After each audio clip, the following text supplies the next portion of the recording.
ابو موسیٰ رضی اللہ عنہ روایت کرتے ہیں نبی کریم صلی اللہ علیہ وسلم نے فرمایا اس شخص کی مثال جو اپنے رب کو یاد کرتا ہے اور جو اپنے رب کو یاد نہیں کرتا زندہ اور مردہ جیسے ہے. تو ذکر کو زندگی سے تشبیہ دی گئی ہے، یعنی جس طرح انسان زندگی کے ساتھ خوبصورت ہوتا ہے، یعنی اس کا ظاہر خوبصورت ہوتا ہے جب زندہ ہوتا ہے، جب مر جاتا ہے تو آپ دیکھیں میت کیسی لگتی ہے، تو اسی طرح ذکر کے ساتھ انسان کا باطن روشن ہوتا ہے اور خوبصورت ہوتا ہے. ذکر جو ہے یعنی اللہ کی یاد جو ہے اس کی کئی اقسام ہیں. قرآن، نماز، تسبیحات، علم کا سیکھنا سکھانا، یہ اس وقت ہم ذکر کی مجلس میں ہیں. پھر اسی طرح دوسروں کو امر بالمعروف کرنا، نہی عن المنکر کرنا. تو یہ جو ذکر ہے اس کی کسی بھی شکل میں یہ اللہ تعالیٰ کے نزدیک ہر چیز سے بہتر عمل ہے. نبی صلی اللہ علیہ وسلم نے فرمایا کیا میں تمہیں تمہارا بہترین عمل نہ بتاؤں جو تمہارے مالک کے نزدیک اچھا اور پاکیزہ ہے اور تمہارے درجات میں سب سے بلند ہے اور سونا چاندی کے خرچ کرنے سے بہتر ہے اور اللہ کی راہ میں جہاد کرتے ہوئے تمہارے کفار کی گردنیں مارنے اور ان کے تمہاری گردنیں مارنے سے بھی افضل ہے. صحابہ نے عرض کیا کیوں نہیں؟ آپ نے فرمایا اللہ تعالیٰ کا ذکر، چاہے آپ نماز میں کر رہے ہیں، نوافل میں کر رہے ہیں، تلاوت قرآن کے ذریعے کر رہے ہیں، تعلیم قرآن کے ذریعے کر رہے ہیں، تسبیحات کے ذریعے کر رہے ہیں، درود شریف پڑھ رہے ہیں، کسی بھی طرح کھڑے بیٹھے لیٹے چلتے پھرتے، فارمل وے میں انفارمل وے میں، اونچے یعنی جہرن اور سرن، جس شکل میں بھی آپ اللہ کو یاد کرتے ہیں تو اس کی اتنی زیادہ فضیلت ہے، بہت افضل عمل ہے. اور اس کے برعکس کیا ہوتا ہے؟ اللہ تعالیٰ سے غافل ہو جانا، بھول جانا، اور وہ عموماً کب ہوتا ہے؟ جب ہم دنیا میں خوب محو ہو جاتے ہیں. اسی طرح رسول اللہ صلی اللہ علیہ وسلم نے فرمایا بہترین عمل یہ ہے کہ جب تم دنیا سے رخصت ہو تو تمہاری زبان اللہ کے ذکر سے تر ہو. اور یہ اسی وقت ہو سکتا ہے جب ہمیں ہر حالت میں ذکر کرنے کی عادت ہو. یعنی ذکر جو ہی چھوٹے تو ہمیں کبھی سی محسوس ہونے لگے کہ کچھ رہ گیا ہے، کچھ چھٹ گیا میرے ہاتھ سے، کچھ نکل گیا ہے، کچھ کمی سی ہے، وہ خلا، وہ خالی پن فوراً محسوس کر لے. ہم ذکر کرنے والے سب سے آگے آگے ہوں گے. رسول اللہ صلی اللہ علیہ وسلم نے فرمایا مفردون سبقت لے گئے. صحابہ نے پوچھا اللہ کے رسول مفردون کون ہے؟ آپ نے فرمایا اللہ کا بہت ذکر کرنے والے مرد اور ذکر کرنے والی عورتیں. ذکر کی حالت میں مسلسل اللہ تعالیٰ کا ساتھ ملتا ہے، اللہ کا قرب نصیب ہوتا ہے. اللہ تعالیٰ فرماتے ہیں میں اپنے بندے کے ساتھ ہوں جب تک وہ مجھے یاد کرتا ہے اور میری یاد میں اپنے دونوں ہونٹ ہلاتا ہے. پھر شیطانی حملوں سے بچاؤ کا مضبوط قلعہ ہے. یحییٰ علیہ السلام نے بنی اسرائیل کو خطاب کیا اور اس میں ایک بات یہ کہی کہ بندہ جب تک اللہ کے ذکر میں مصروف رہتا ہے تو شیطان کے حملوں سے محفوظ ایک مضبوط قلعے میں ہوتا ہے، یعنی دشمن سے بچا ہوا ہوتا ہے. پھر جنت کے باغیچے ہیں ذکر کی مجلسیں، جیسے یہ مجلس ہے. رسول اللہ صلی اللہ علیہ وسلم نے فرمایا جب تم لوگ جنت کے باغوں کے پاس سے گزرو تو کچھ کھا پی لیا کرو. صحابہ نے پوچھا جنت کے باغوں سے کیا مراد ہے؟ آپ نے فرمایا مجالس ذکر، ذکر کی مجلسیں. قیامت کے دن سب سے زیادہ قابل رشک لوگ کون ہوں گے؟ جن کے چہروں کی سفیدی دیکھنے والوں کو ڈھانپ لے گی. وہ انبیاء و شہداء نہیں ہوں گے لیکن ان کے اللہ کے قریب ہونے کی وجہ سے انبیاء و شہداء ان پہ رشک کریں گے. عرض کیا کہ اللہ کے رسول یہ کون لوگ ہوں گے جن پہ انبیاء و شہداء رشک کریں گے؟ فرمایا یہ مختلف قبیلوں کا مجموعہ ہے، مختلف قبیلوں مختلف بیک گراؤنڈ سے آئے ہوئے لوگ ہیں جو اللہ کے ذکر پہ جمع ہوتے ہیں اور عمدہ کلام کو اس طرح چن چن کر لیتے ہیں جیسے کھجور کھانے والا عمدہ کھجوریں چن چن کے لیتا ہے. تو مجھے اس حدیث کو پڑھتے ہوئے آپ لوگوں کا خیال آتا ہے کہ علم کی مجلس میں سے جو اہم اہم نقطے ہیں وہ آپ اپنے پاس محفوظ کرتے جاتے ہیں. کچھ باتیں دل میں یاد ہیں اور کچھ قلم سے یعنی نوٹ بک میں نوٹ کرتے جا رہے ہیں. تو ایسی مجلسیں جو ہیں وہ انسان کے لیے بہت بڑی نعمت ہے. پھر ذکر نہ کرنا باعث حسرت ہے. یاد رکھیے جب میں ذکر کا لفظ بولتی ہوں نا تو ذکر کی ساری اقسام ذہن میں لایا کریں، کیونکہ ہمارے ہاں ذکر صرف اللہ ہو کرنے کا نام بن گیا ہے. ذکر کی مجلس کیا ہے؟ جس میں سارے لوگ بیٹھ کے اندھیرا کر دیں اور پھر وہ اس انداز میں ذکر کریں کہ سارے ایک نعرے کی شکل میں اور مل کے کوئی آوازیں بلند کریں. صحابہ سے ایسے کوئی طریقے منقول نہیں ہیں. وہاں صحابہ کرام نبی صلی اللہ علیہ وسلم کی مجالس میں جو بیٹھ کے علم حاصل کرتے تھے اس کو بھی ذکر کی مجلس سمجھتے تھے اور ویسے بھی اکٹھے بیٹھ کر اللہ کو یاد کرتے تھے. جیسے مسجد نبی میں ایک دفعہ آپ تشریف لے گئے، 2 جماعتیں تھی، کچھ علم سکھا رہے تھے اور کچھ بیٹھ کے ویسے ہی تسبیحات پڑھ رہے تھے اپنی اپنی. تو آپ علم والوں کے پاس گئے تو یہ بھی ذکر کی مجلس ہوتی ہے، یعنی علم کا سیکھنا سکھانا، اور بیٹھ کے تسبیح پڑھتے رہنا، ذکر کرتے رہنا، جیسے آپ حرم میں بیٹھ کے کرتے ہیں، کسی مسجد میں بیٹھے ہوتے ہیں، اس کے لیے ضروری نہیں ہوتا کہ کوئی تسبیحات کرنے کے لیے باقاعدہ لوگوں کو دعوت دے کر کوئی ایسے حلقے اکٹھے کیے جائیں۔ ذکر نہ کرنا باعث حسرت ہے۔ نبی صلی اللہ علیہ وسلم نے فرمایا جو لوگ کسی جگہ پر مجلس کریں لیکن اس میں اللہ کا ذکر نہ کریں اور نبی صلی اللہ علیہ وسلم پر درود نہ بھیجیں تو وہ ان کے لیے قیامت کے دن باعث حسرت ہوگی۔ اگرچہ وہ اجر و ثواب کی بنیاد پر جنت میں داخل ہو جائیں گے لیکن انہیں حسرت ہوگی کہ ہم نے یہ وقت کیوں گنوا دیا۔ ذکر نہ کرنے والے بدترین مخلوق ہیں، بد نصیب لوگ ہیں۔ عمرو ابن ابسہ سے روایت ہے، رسول اللہ صلی اللہ علیہ وسلم نے فرمایا جب بھی سورج چڑھتا ہے اللہ عز و جل کی ہر ایک مخلوق اللہ عز و جل کی تسبیح اور حمد و ثنا بیان کرتی، یعنی صبح ہوتے ہی ساری مخلوق ذکر میں لگ جاتی، لیکن شیطان اور اولاد آدم میں سے آتا قسم کے لوگ ذکر نہیں کرتے۔ تو میں نے بنی آدم میں آتا قسم کے لوگوں کے بارے میں سوال کیا، آپ نے فرمایا بدترین مخلوق، یا فرمایا اللہ کی مخلوق میں سے بدترین لوگ، یعنی آسمان و زمین، سورج چاند ستارے درخت شجر حجر ہر چیز ذکر میں مشغول ہے سوائے ان لوگوں کے جو سو کے وقت گزار رہے ہیں یا غفلت میں پڑے ہوئے ہیں۔ حدیث نمبر 42، دو محبوب کلمات۔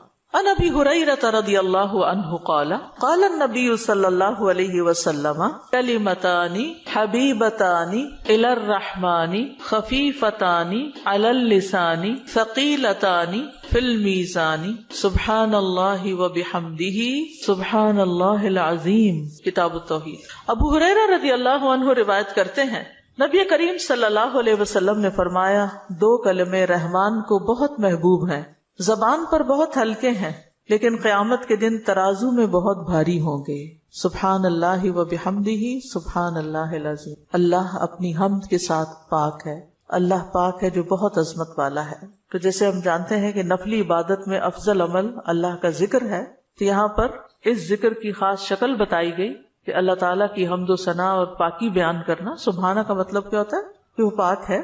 تو جس کلام میں، جس ذکر میں اللہ تعالیٰ کی پاکی بیان کی جائے، تسبیح بیان کی جائے اور حمد و ثنا بیان کی جائے، وہ اللہ تعالیٰ کا چنا ہوا کلام ہے۔ رسول اللہ صلی اللہ علیہ وسلم سے سوال کیا گیا کون سا کلام افضل ہے؟ آپ نے فرمایا جو اللہ نے اپنے فرشتوں اور بندوں کے لیے چنا۔ کیا فرمایا؟ جو اللہ نے اپنے فرشتوں اور اپنے بندوں کے لیے چنا۔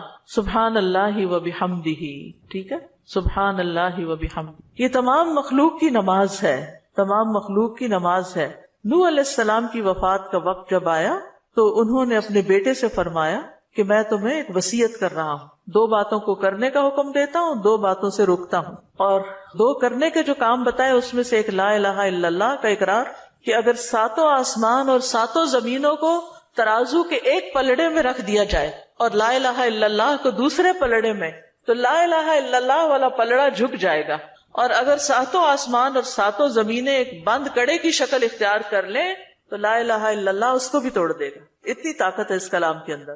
اور دوسرا یہ کہ سبحان اللہ و بحمدہ کا ورد کرتے رہنا، کیونکہ یہ ہر چیز کی نماز ہے اور اس کے ذریعے مخلوق کو رزق ملتا ہے۔ اور میں تمہیں شرک اور تکبر سے منع کرتا ہوں، یہ دو منع کرنے والی چیز۔ اسی طرح ان کلمات کو اگر کوئی 100 دفعہ دن میں پڑھے تو اس کے گناہ مٹ جاتے ہیں، گناہ جھڑ جاتے ہیں، چاہے سمندر کی جھاگ کے برابر ہی کیوں نہ ہو۔ پھر اسی طرح ایک اور حدیث میں آتا ہے سنن ترمذی کی، جو شخص سبحان اللہ العظیم و بحمدہ کہتا ہے اس کے لیے جنت میں کھجور کا ایک درخت لگا دیا جاتا ہے، صرف ایک دفعہ کہنے سے۔ کہہ لیجئے سبحان اللہ العظیم و بحمدہ۔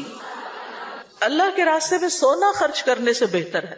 رسول اللہ صلی اللہ علیہ وسلم نے فرمایا جو رات سے خوف کھائے، اکیلا ہونے کی وجہ سے یا ویسے اس کو اندھیرے کا فوبیا ہو، کہ جو رات سے خوف کھائے کہ وہ اس کو پریشان کرے گی، یا مال خرچ کرنے سے بخل کرے کہ دینے کو دل نہ چاہے، یا دشمن سے مقابلہ کرنے سے ڈرے، تو وہ اس قول کی کثرت کر دے سبحان اللہ و بحمدہ، سبحان اللہ و بحمدہ، کیونکہ یہ اللہ کے نزدیک سونے کا پہاڑ اللہ کے راستے میں خرچ کرنے سے زیادہ محبوب ہے۔ ہم میں سے کس کی وسعت ہے کہ سونے کا پہاڑ اللہ کے راستے میں خرچ کرے؟ نہیں کر سکتے، تو اس لیے اس کلمے کو ہی زیادہ سے زیادہ پڑھ لینا چاہیے۔ اسی طرح سبحان اللہ، لا الہ الا اللہ، الحمدللہ، یہ کلمات عرش کے ارد گرد چکر لگاتے اور ان کی بھنبھناہٹ ہوتی شہد کی مکھیوں کی بھنبھناہٹ کی طرح، اور وہ اپنے ذکر کرنے والے کی اللہ کے ہاں یاد دلاتے ہیں۔ تو آپ نے فرمایا کیا تم میں سے کوئی یہ پسند نہیں کرتا کہ اس کے لیے کوئی ایسا ہو جو ہمیشہ اللہ کے ہاں اس کی یاد دلائی جاتے رہے، یعنی کوئی ایسا طریقہ ہو کہ ہمیشہ عرش کے ارد گرد آپ کا ذکر ہوتا رہے. قیامت کے دن بھی یہ انسان کا بچاؤ کریں گے، یعنی جہنم سے بچانے کے لیے سبحان اللہ والحمد للہ ولا الہ الا اللہ واللہ اکبر. پھر اہل جنت کا ذکر کیا ہوگا؟ ان کے سانس کے ساتھ ان کو تسبیح و تحمید سکھا دی جائے گی کہ بولنا بھی نہیں پڑے گا، سانس لیں گے اور سانس کے ساتھ اللہ کا ذکر جاری ہو جائے گا.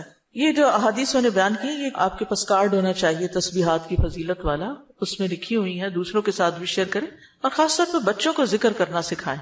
ان کے اندر بھی ایک کامنس آتی، ایک سکینت آتی ہے. ہم بعض اوقات یہ سوچتے ہیں یہ تو بچے ہی ہیں، ابتدائی عمر سے، چھوٹی عمر سے کہ چلو یہ پڑھو، انگلیوں پہ گنتے ہیں، اچھا تم نے کتنی دفعہ پڑھ لی، کتنے جنت میں درخت لگائے، تو آہستہ آہستہ ان کو عادت ہو جاتی. پھر ذکر کی ایک قسم اللہ کے نام پڑھنا، اللہ کے نام یاد کرنا.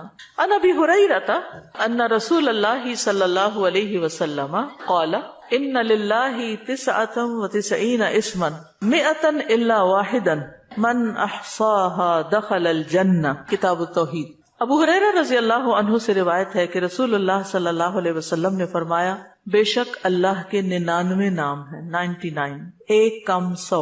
جو شخص ان سب کو محفوظ رکھے گا، یاد کر لے گا، وہ جنت میں داخل ہوگا. من احصاها، تو احصاء سے مراد ان کو گننا، ان کے معنی پہچاننا، ان کے تقاضے کے مطابق عمل کرنا. خالی لکھ کے یا جمع کر کے یاد کر لیا جائے اور مطلب ہی نہ پتا ہو اور اس کے مطابق عمل نہ ہو تو پھر یہ وعدہ نہیں پورا ہوتا. احصاء میں ہر چیز کا جمع ہو جانا ہے، یعنی اللہ تعالیٰ کے ناموں کی حدود کی حفاظت کرنا، ان کو پہچاننا، ان کا معنی جاننا، ان کی فضیلت جاننا، کہاں پڑھنا ہے. امام ابن قیم کہتے ہیں کہ اللہ کے اسماء کو گن کر محفوظ کرنے کے کچھ مراتب ہیں. بندہ جب ان ناموں کو یاد کر لیتا ہے تو وہ جنت میں داخل ہو جاتا ہے اور یہی اس کی سعادت اور نجات اور فلاح کا مرکز ہے. وہ کہتے ہیں پہلا مرتبہ ان کے الفاظ کو گننا اور شمار کرنا، دوسرا مرتبہ ان کے معنی اور مدلول کو سمجھنا، تیسرا مرتبہ ان کے ساتھ دعا مانگنا. قرآن میں آتا نا وَلِلَّهِ الْأَسْمَاءُ الْحُسْنَى فَادْعُوهُ بِهَا، اور اللہ ہی کے لیے ہیں اچھے اچھے نام، بس تم اس کو ان کے ساتھ پکارو، اللہ کے نام لے کے. جیسے یا حی یا قیوم، یا اللہ، یا رب، یا رحمان، یا رحیم، یا کریم، یا ذی الجلال والاکرام، اور باقی بھی اسی طرح. پھر ہے دعا مانگنے کے 2 مرتبے ہیں. نمبر 1 دعا العبادہ، یعنی اللہ کی تعریف ان ناموں کے ساتھ کرنا. ہمارا رب رحیم ہے، کریم ہے، تو یہ تعریف عبادت کی دعا ہوتی ہے، دعا العبادہ کہتے ہیں اس کو. اور دوسرا ہے دعا المسئلہ، طلب اور مانگنے کی دعا، کہ ان ناموں کے ساتھ پکار کے اللہ کو پھر سوال کرنا. اور اسماء حسنہ کے ساتھ یہ نہیں کہ اپنی طرف سے اللہ تعالیٰ کا کوئی نام بنا کے اور پھر اس سے دعا کرنا، یا موجود، یا ذات، یا شیء، اس طرح کی باتیں نہیں، بلکہ اللہ کے جو پراپر نام قرآن و سنت سے ثابت ہیں ان کے ساتھ دعا مانگنا. تو یاد رکھیے کہ اللہ کی پہچان یہ علم کا پہلا مرتبہ ہے. سب سے پہلے جس کو جاننا چاہیے، جس کے بارے میں ہمیں معلوم ہونا چاہیے کہ وہ کون ہے، وہ اللہ رب العزت. فَاعْلَمْ أَنَّهُ لَا إِلَهَ إِلَّا هُوَ، جان لو کہ اللہ کے سوا کوئی الہ نہیں. یہ علم ہر ایک پر فرض ہے کہ ہمارا خالق کون ہے، ہمارا مالک کون ہے، ہمارا رازق کون ہے، ہمارا معبود کون ہے، ہماری مشکل کشا کون ہے، ہمارا حاجت روا کون ہے، اور جو بھی اللہ تعالیٰ کے باقی نام ہے، پہچان. یہ علم تمام علوم سے افضل ہے، کیونکہ جب ایک انسان، کوئی بچہ، بوڑھا، جوان اللہ تعالیٰ کو جان لیتا ہے نا، تب ہی اس کی زندگی درست ہوتی، تب ہی اس کو واقعی ہدایت ملتی، تبھی وہ اللہ کے لیے سب کچھ کرتا ہے، تبھی اس کے اندر تقویٰ پیدا ہوتا ہے، تبھی وہ حلال حرام کی تمیز کرتا ہے. کیونکہ یہ سب کچھ کرنا اس کے لیے اللہ نے اپنی عبادت کے لیے پیدا کیا، اور اگر ہم اللہ ہی کو نہیں پہچانتے تو عبادت کس کی کر رہے ہیں؟ تو پہلا کام اللہ کی پہچان ہے، اللہ کی معرفت، خود بھی اور اپنی آل اولاد کو بھی اور اپنے آس پاس کے لوگوں. اور اللہ کی پہچان کے لیے اللہ کے ناموں کا علم حاصل کرنا ضروری. پھر اس سے ایمان میں بھی اضافہ ہوتا ہے. جتنا جتنا آپ اللہ کو زیادہ جانتے چلے جاتے ہیں اتنا اتنا آپ کا ایمان بڑھتا ہے. اسی لیے اس کو اشرف العلوم کہا گیا ہے کہ تمام علوم کا سردار ہے یہ. پھر اسی طرح اللہ تعالیٰ کے ناموں کو پڑھنے، یاد کرنے، جاننے، سمجھنے کے بارے میں کچھ اصول و قواعد ہیں. اس میں پہلی بات یہ کہ اللہ کے تمام نام توقیفی ہیں، اس میں عقل کی کوئی گنجائش نہیں، یعنی بذریعہ وحی معلوم ہوئے. ہم اپنے پسند سے اللہ کا کوئی نام نہیں رکھ سکتے. یعنی آپ یہ نہیں کہہ سکتے کہ مجھے اللہ سے بڑی محبت ہے تو میرا دل چاہتا ہے میں اللہ تعالیٰ کا یہ نام رکھ دوں، خود سے کیوں رکھ دوں، یہ نہیں کر سکتے آپ. ٹھیک ہے، کسی انسان کو، کسی بشر کو، کسی جن کو، کسی فرشتے کو یہ اختیار نہیں کہ وہ اپنی مرضی پسند سے اللہ کا کوئی نام رکھ دے. اور اس سے اس کو پکارنا شروع کر دے، اور اس کی لاجک صرف یہ دے کہ یہ تو محبت کی بات ہے اور میں محبت سے یوں پکارتی ہوں اللہ کو، نہیں، اس کی اجازت نہیں، کیونکہ جتنا اللہ تعالیٰ خود اپنے آپ کو جانتا ہے ہم نہیں جانتے، اور جتنا اس نے چاہا ہمیں اپنے بارے میں علم دیا